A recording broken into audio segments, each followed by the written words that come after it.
ఏంటయ్యా పోలీసులకే సవాల్ చేస్తున్నావు? భయం లేదా? నిజాయితీగా ఉండేవాడు దేవుడికి కూడా భయపడ్డు. అతను మీతో గొడవ పడుతున్నారని ఎస్ఐ గారు లోపలికి పిలిచారు. ఎందుకు అనవసరంగా గొడవ? వెళ్ళండి.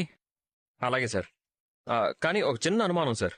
మా మూడు చంపదెబ్బలుగాడు అదే మా మనోజ్ గాడు మీ చెవిలో ఏం చెప్పాడని అందరూ లాగిపెట్టి పెచ్చగొట్టుడు కొట్టారు.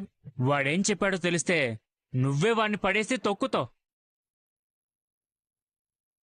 అంత దరిద్రపు మాట చెప్పాడా? ఏంటది?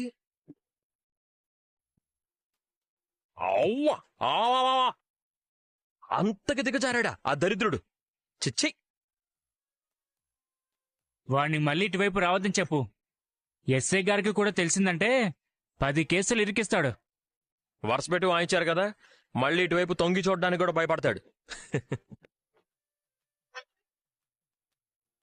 అందరూ అంత నీచంగా తిడుతున్నారు. ఇంతకీ మీ అన్నయ్య అంత అనకూడని మాట ఏమన్నాడండి? ఛీ! పద.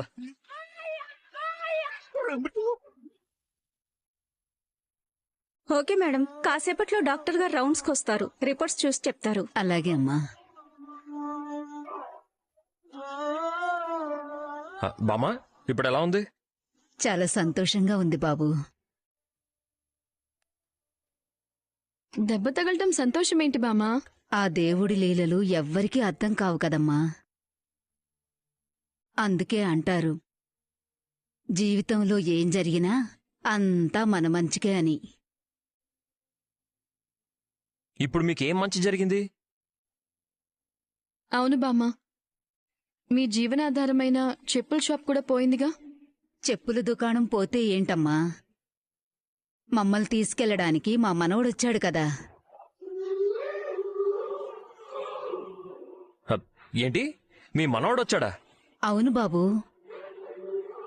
ఎక్కడున్నాడు అతను? ఇక్కడే ఉన్నానండి. మీరేనా బామ్మగారి మనవడు? అవునండి, వాళ్ళ అబ్బాయి కొడుకుని